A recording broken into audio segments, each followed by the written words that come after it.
There is a quiet moment, usually late at night, when the world softens and your own thoughts grow louder. It's in these moments you notice something about yourself, how long you have been holding yourself together, not because anyone asked you to, but because you had to. You never chose strength. You became it, slowly, through necessity. You learned early that stability was something you produced within yourself, not something given. That seeing clearly, even when it hurt, was safer than hoping things would be different. This is where the first habit begins. Habit 1. You learned to stay oriented to reality, even when it hurt. From an early age, you noticed small discrepancies. The pause before a door closed, the tone that carried unspoken tension, the way a smile didn't reach the eyes. These subtleties mattered more than words. Your nervous system remembered them before your mind could name them. You learned to watch, to anticipate, to measure what was safe and what was not. This was not paranoia. It was a quiet intelligence shaped by survival. Other children escaped into fantasy or hope when the world became unpredictable. You learned to stay present. You learned to face what was real, even when it was uncomfortable. Denial was dangerous. Not knowing was dangerous. Observation was protection. You learned early that your clarity could shield you. By noticing patterns and understanding the true state of things, you could prepare yourself, adjust, and survive. You didn't flinch. You didn't overreact. You simply observed. This habit carried forward into your adult life. You became someone who could read situations, discern intentions, and sense when something was off, before it fully revealed itself. People called it intuition. You called it attention. Your nervous system had calibrated itself to detect subtle shifts in reality, and you trusted that awareness, even when it made life heavier. There was a cost. Seeing clearly meant that disappointment arrived fully formed. You noticed losses more sharply. You saw limitations in people and circumstances when others remained blind. Joy could feel fragile, trust measured, but the ability to navigate life without illusions became a form of quiet strength. You could tolerate truth when others might prefer comforting lies. You could endure loss without losing yourself. This habit also shaped your relationships. You didn't give trust too quickly. You noticed patterns of behavior, not promises. You watched actions over time and calibrated your attachment carefully. Not because you were cynical, but because experience had taught you that clarity was safer than hope. And yet, you did not become hard. You became steady. Your mind learned to trust itself. Your body learned that truth is survivable. You could face difficulties without being undone because you had practiced this form of awareness for years. Emotionally, this habit gave you precision. You could feel deeply without being swept away. You could anticipate tension without panicking. You could differentiate signals that required action from those that required patience. Your awareness became a protective layer, a stabilizing anchor that shaped your life quietly, profoundly. There were moments of loneliness. Seeing clearly often meant seeing separation or endings before others were ready. But even this loneliness carried a lesson. Alignment with reality, even when isolating, offered more stability than self-deception. Integrity became your quiet companion. Your nervous system learned patterns, your mind learned foresight, and your awareness became a source of resilience. You learned that survival is often less about grand gestures and more about noticing, understanding, and quietly enduring. This is mental strength at its root, not confidence, not bravado, not forced optimism, but the capacity to stay present with reality as it is, to navigate it without being undone, and to trust your own perception even when the world does not. This habit, staying oriented to what is real, became the foundation of your strength. It did not make life lighter. It made it survivable. And beneath the steadiness it gave you lies not coldness, but trust in your ability to face what comes without needing to look away. Habit 2. You learned to regulate yourself when no one else did. Early in life, you may have noticed that calmness wasn't something you could count on from the world around you. When emotions surged, yours or those of others, there was rarely someone steady enough to help you settle. Sometimes caregivers were inconsistent, distracted, or overwhelmed themselves. Sometimes support existed, but only in fragments, only in moments that came and went too quickly to rely on. You learned that safety often came from within, that comfort was not always handed to you, and that the only thing you could truly control was your own inner state. Without realizing it, you began to regulate yourself. You learned to slow your breathing, to steady your heartbeat, to contain rising panic before it erupted. You discovered, instinctively, that your body and mind could be held in balance even when everything external was unstable. This was not about suppressing feelings or pretending they didn't exist. It was about containment, a subtle, intelligent adaptation of the nervous system. You learned which parts of your internal experience could be expressed safely and which could not. You learned that showing anger, fear, or sadness could provoke reactions that were unpredictable, sometimes unsafe. And so, you practiced self-soothing quietly. You learned to listen to your body, to notice tension, and to release it internally. You discovered ways to calm yourself without needing anyone else's validation or intervention. This skill became an invisible but vital habit, one that would protect you across years, situations, and relationships. As an adult, this habit appears as composure. You don't collapse under pressure. You can navigate crisis after crisis, often without anyone realizing the strain you are managing internally. Your friends and colleagues may call you resilient. Your family may call you grounded. But few see the quiet work that your mind and body are doing to maintain that stability. The micro-adjustments, the containment, the subtle awareness of your own inner rhythms. This habit also shapes your emotional endurance. You can feel deeply, but you can also regulate those feelings so they don't overwhelm you. You can experience sadness or fear without letting them dictate your actions. You can respond rather than react. And in doing so, you create a buffer between the unpredictability of the world and the integrity of your inner self. There is a subtle cost, of course. Self-regulation can sometimes feel isolating. It can make others assume you are less affected by hardship than you truly are. It can make vulnerability difficult because showing unfiltered emotion has been risky in the past. You may find that you hold yourself together for long stretches, only allowing release in solitude, when no one else is present to witness it. Yet this same habit, honed over time, also grants freedom. Freedom from panic, freedom from impulsive reactions, freedom to move through life with measured attention and clarity. This habit is intimately connected to awareness. The very act of observing your inner state, feeling tension rise, noticing rapid heartbeat, detecting anxiety, triggers the self-regulation that keeps you intact. Your body has learned patterns. Your mind has learned cues. You can recognize when you are starting to escalate and bring yourself back before the storm arrives. It is subtle, quiet, and often invisible, but it is immensely powerful. You may not have realized it at the time, but this ability to regulate yourself created a foundation for your independence. It allowed you to navigate spaces where external support was inconsistent or absent. It allowed you to move through life with confidence, grounded in the knowledge that, whatever happens outside, you can remain steady inside. And this habit continues to protect you now, giving you resilience in circumstances that would unsettle others. Yet there is an emotional paradox embedded here. Because you learn self-regulation in response to necessity, you may sometimes feel discomfort with comfort itself. When things are calm, you may feel slightly adrift, as if your system is waiting for the storm that never comes.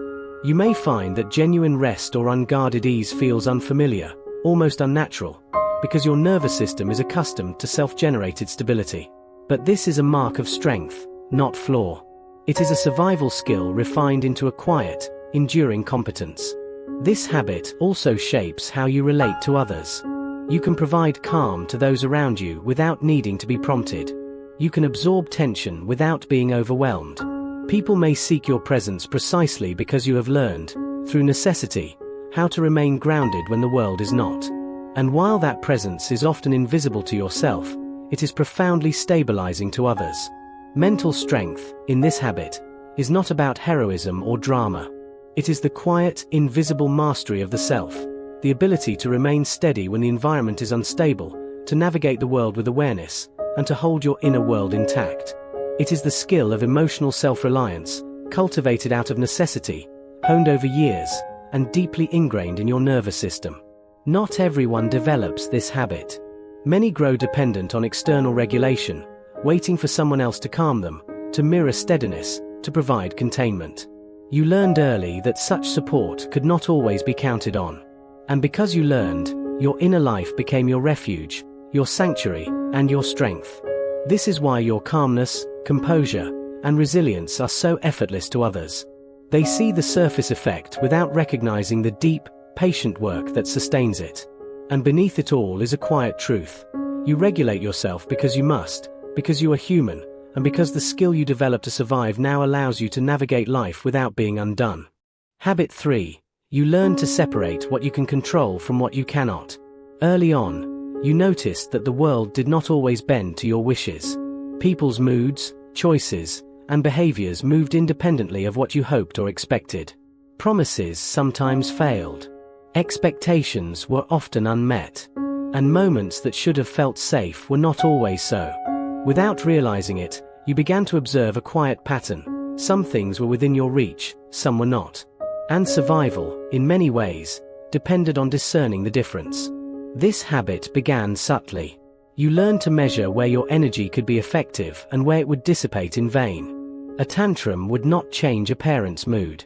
Pleading would not secure attention. Worrying would not prevent disappointment. You discovered, instinctively, that trying to control the uncontrollable brought exhaustion and grief. And so, without fanfare, you began to conserve your attention, to place it where it mattered, and to release it where it could not change the outcome. Over time, this became a quiet, stabilizing lens through which you experienced life. You noticed that focusing on your responses, your choices, your perspective, your actions, offered more leverage than attempting to shape external reality. And though this knowledge sometimes made the world feel constrained, it also offered liberation, an understanding that your power existed primarily within the domain of your own mind and body, and that beyond that, surrender was safer than struggle. This habit is not about resignation. It is about calibration.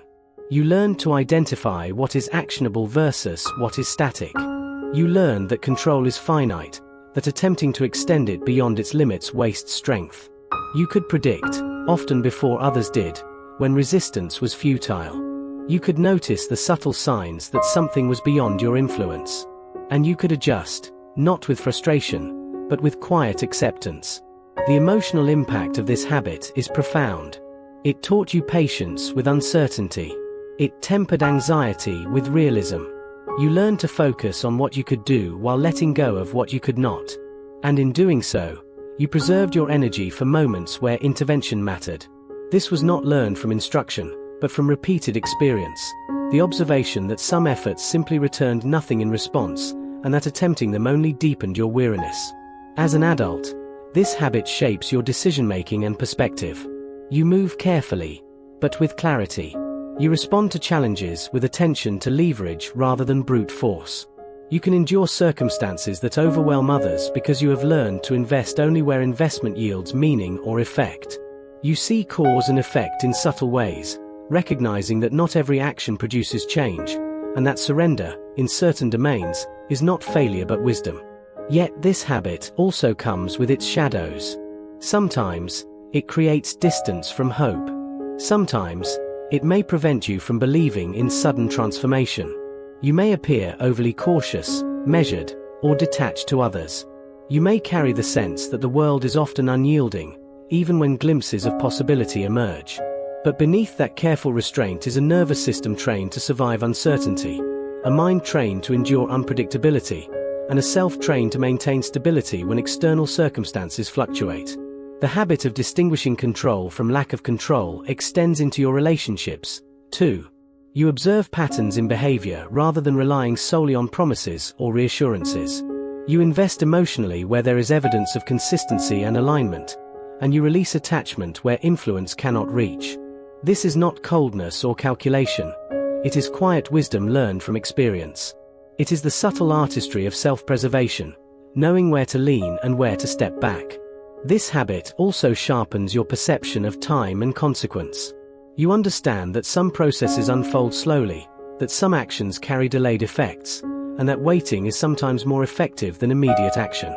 You anticipate outcomes without obsessing over them. You navigate complexity with patience, placing effort where it is meaningful and withdrawing it where it is wasted. It is a practice of economy, emotional, cognitive, and physical, and it preserves your capacity to endure over the long term. Internally, this habit fosters a sense of grounded agency. You feel less like a passenger in life and more like a navigator of the inner currents, even when the external seas are turbulent. Your choices matter because you have focused on where they matter. Your emotional energy is protected because you have learned to invest it judiciously. Your inner stability remains largely intact because you do not tie it to outcomes beyond your reach. At its core, this habit is a form of psychological strength. It is not dramatic or conspicuous. It does not draw attention. It is, instead, a quiet, persistent mastery of awareness and response, a cultivation of clarity that allows you to act where possible and release where necessary.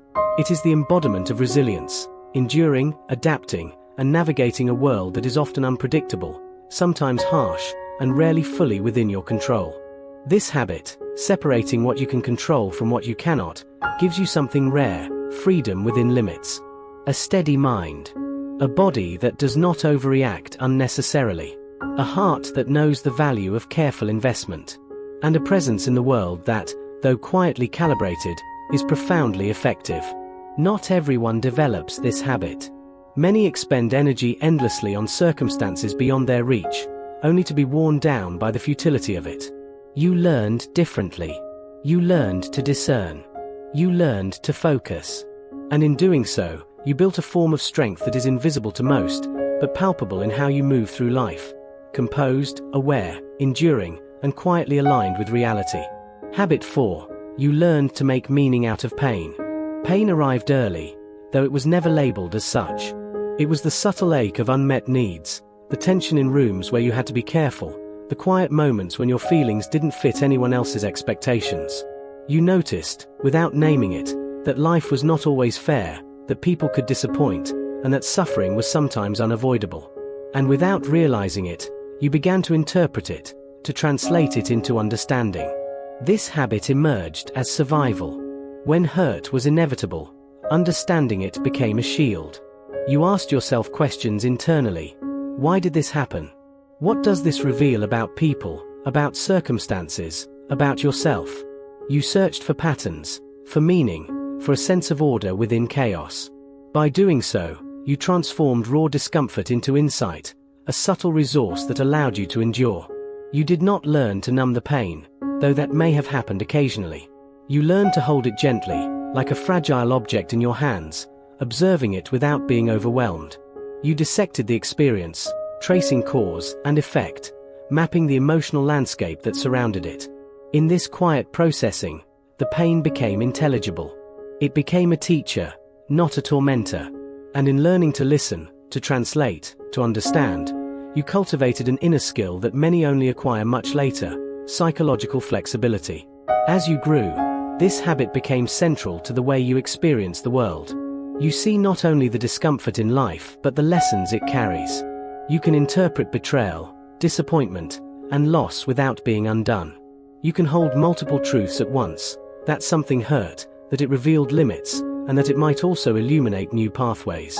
You learned that understanding suffering does not diminish it, but it prevents it from consuming you.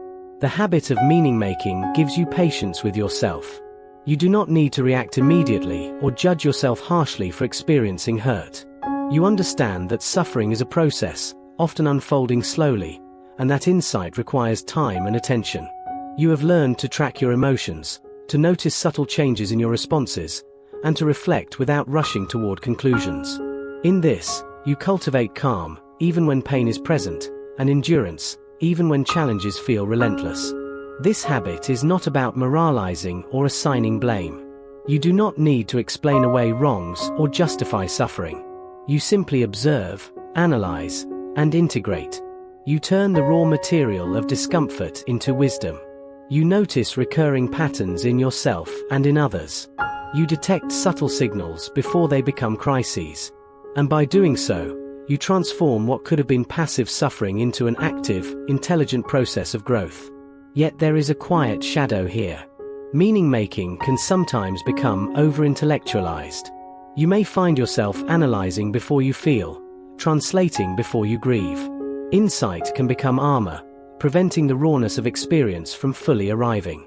But even this tendency, while imperfect, is a product of adaptation. It allowed you to survive earlier moments of chaos, to hold your internal life together, and to navigate a world that often lacked support or consistency.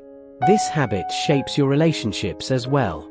You perceive the motivations and limitations of others without becoming bitter. You notice behavior over words, intentions over promises, patterns over rhetoric. You forgive not because harm is inconsequential, but because understanding diminishes its power to destabilize you. You respond with clarity and presence rather than reactivity. You have learned to navigate interpersonal pain with intelligence, and in doing so, preserve your own stability. Making meaning of pain also nurtures self-compassion. You recognize that hurt is universal, that mistakes, misunderstandings, and failures are part of being human. You do not harshly judge your own suffering. You allow it to exist, study it, and integrate it. And in doing so, you build resilience that does not rely on denial, or forced optimism, but on careful observation and understanding. In adulthood, this habit allows you to navigate life's challenges with calm wisdom. You face adversity without collapsing. You anticipate the lessons in disappointment. You sense the subtle opportunities hidden within difficulty. And you move forward, not as someone unfeeling, but as someone who can experience depth without being undone. Mental strength in this habit is not performative. It is quiet, internal, and sustained. It is the capacity to endure without becoming embittered, to process without suppression, and to integrate without self-erasure. You have cultivated a mind that turns suffering into insight, and a nervous system that can survive without chaos. This is the fourth foundation of your inner strength, the ability to make meaning out of pain. Not to avoid it, not to diminish it, but to understand it, carry it, and allow it to teach you. It is an invisible skill, refined through years of quiet observation and internal processing, and it sustains you in ways that the world rarely sees but always feels. Habit 5. You learned to tolerate emotional ambiguity. From early on, you noticed that life rarely offered clarity in neat packages. Situations, people, and outcomes were often uncertain, unpredictable, and layered with nuance. A parent's mood might shift without explanation. Friends' intentions could be inconsistent. Rules were unwritten, expectations unspoken. And in these spaces, you learn to exist, not by mastering certainty, but by sitting with ambiguity. This habit emerged subtly. You discovered that immediate answers were rare. You learned to hold multiple possibilities in your mind simultaneously. The one you hoped for, the one you feared, and the one you simply could not know yet. You grew accustomed to the tension of not knowing, to the discomfort of unresolved questions, and to the patience required to wait without clarity. In doing so, you cultivated a form of resilience that many never experience, the capacity to endure uncertainty without losing composure or self-trust. You may not have realized it at the time, but tolerating ambiguity was survival. Acting too quickly on incomplete information could provoke harm or misunderstanding. Assuming motives without evidence could lead to disappointment. And yet, refusing to act entirely was dangerous as well. So you learned a delicate balancing act, to observe, to wait, to tolerate discomfort while preparing for potential outcomes. This quiet skill became a stabilizing thread woven through your emotional and cognitive life. As an adult, this habit manifests as patience and perceptive awareness. You can hold a question, a tension, or a problem in your mind without feeling compelled to resolve it immediately. You can tolerate uncertainty in relationships, work, and life decisions. You notice subtleties that others overlook, sensing hidden currents beneath the surface. And because you have practiced sitting with unresolved tension for years, you rarely panic when outcomes remain unclear. This habit also shapes your emotional resilience. You understand that feelings do not always align with reality, and that emotions may shift before a situation resolves. You do not need immediate certainty to function. You can allow the discomfort of not knowing to exist without it destabilizing your nervous system. You can process complexity internally without rushing to resolution. And in doing so, you preserve your energy for choices that actually matter. Yet there is a shadow side to this capacity. Tolerating ambiguity can feel heavy, even isolating. You may find yourself waiting for clarity that never comes, hesitant to commit or trust fully until certainty emerges.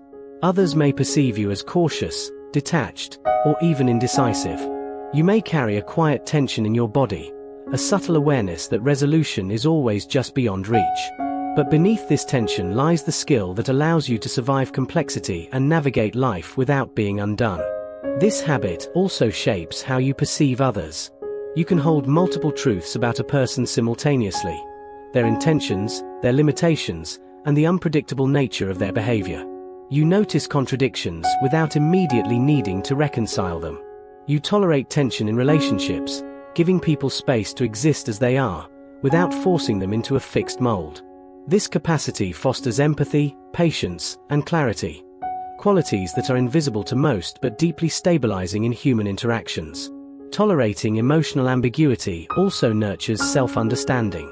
You recognize that your own feelings may be conflicting, contradictory, or unresolved. You allow yourself to inhabit these states without judgment, cultivating a nuanced inner life. You notice the subtle shifts in mood, perception, and attention. You understand that growth, insight, and adaptation often emerge not from clarity, but from the patient navigation of uncertainty. In adulthood, this habit allows you to respond to life's complexity with composure. You can navigate shifting circumstances without overreaction. You can make decisions with awareness of nuance, without succumbing to the illusion of total control. You can endure uncertainty without losing your sense of self. And because you have practiced this quietly for years, it feels natural, almost effortless, even when the world remains unpredictable.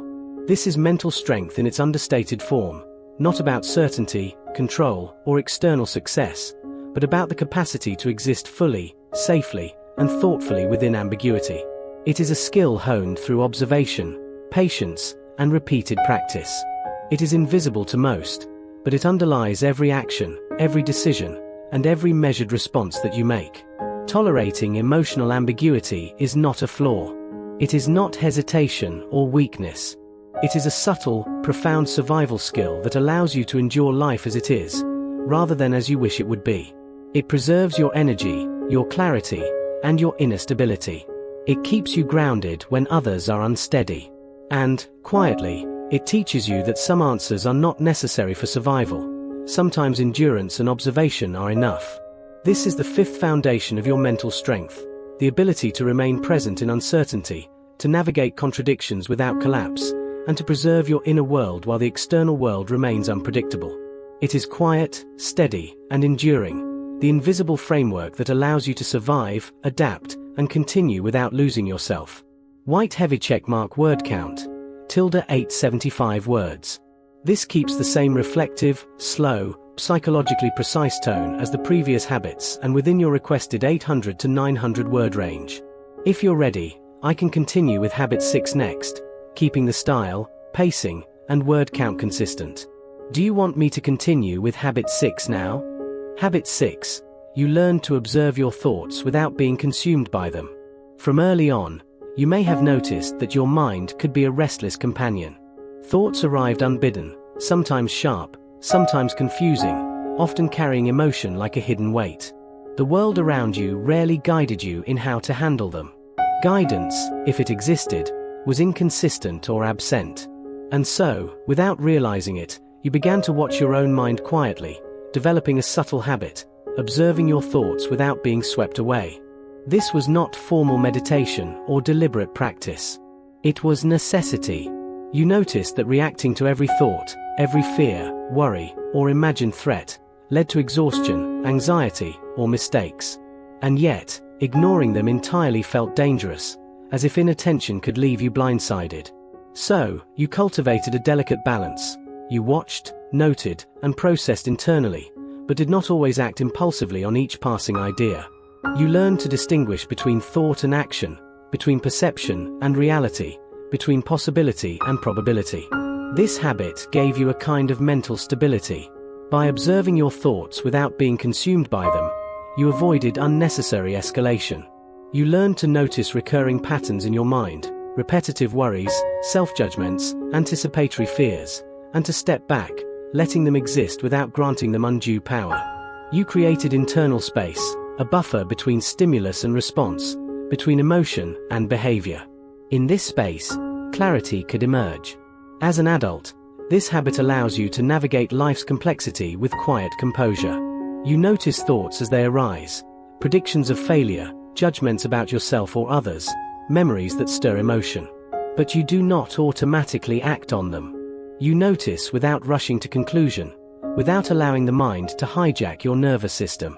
This creates a form of psychological resilience that is invisible to the world but profoundly stabilizing internally. There is a subtle cost to this habit, however. Observing without reaction can sometimes feel like distance. You may feel separate from your own mind, as if there is a layer of detachment between experience and perception. Some may misinterpret this as aloofness or disengagement. But the habit is not about avoidance. It is about creating enough space to act with awareness rather than reactivity, to respond rather than be carried by the tide of thought. This skill shapes your emotional life as well. You can feel deeply without being overwhelmed. You can notice anxiety, sadness, or anger and allow them to exist without letting them dictate your actions. You can anticipate potential emotional challenges without being consumed by them. You understand that feelings and thoughts are transient, patterns that arise and pass, and that your inner stability need not be determined by every passing storm in the mind. The habit also shapes relationships. You can notice your own reactions to others without being immediately controlled by them. You observe the judgments, interpretations, and projections that arise internally, and you choose when and how to act. This allows you to respond with measured attention rather than instinctive reaction. It creates space for empathy, patience, and clarity. Over time, this habit fosters self-awareness and emotional intelligence. You learn which thoughts reflect your values and priorities, and which are products of fear, habit, or external influence. You notice when your mind drifts toward unhelpful patterns, and you gently redirect attention without judgment. In doing so, you preserve energy, reduce internal chaos, and cultivate mental clarity. This habit also nurtures humility. You recognize that thoughts are not always facts. You notice the mind's tendency to exaggerate, to assume, to catastrophize. You learn to watch these tendencies without being carried away. You develop discernment, a subtle but powerful capacity to differentiate between perception and reality, between imagination and actual circumstance. Mental strength, in this habit, is quiet and unassuming. It is not dramatic or performative. It is the skill of maintaining internal equilibrium while thoughts swirl. It is the capacity to notice, reflect, and choose without being controlled by passing ideas. It is resilience that does not rely on avoidance, suppression, or distraction, but on observation, awareness, and measured engagement. This is the sixth foundation of your inner strength, the ability to observe your own mind without being consumed by it, to allow thought to exist, to understand it, and to respond with clarity rather than impulse. It is subtle, invisible, and enduring, a skill forged in necessity and refined over time. It keeps you steady when external circumstances shift and when your own mind, unpredictable as it may be, attempts to pull you into chaos. Habit 7. You learn to set boundaries quietly and consistently. From an early age, you may have felt the weight of others' expectations pressing in, unspoken demands, shifting moods, the needs of those around you that seemed urgent and unrelenting. You may have learned, gradually, that your own energy, attention, and integrity were finite, and that allowing others to overstep repeatedly left you depleted. Without conscious instruction, you began to draw invisible lines, subtle, steady, and consistent. These were boundaries, though you may not have had a name for them yet. This habit began as preservation. You noticed which situations eroded your sense of self and which preserved it.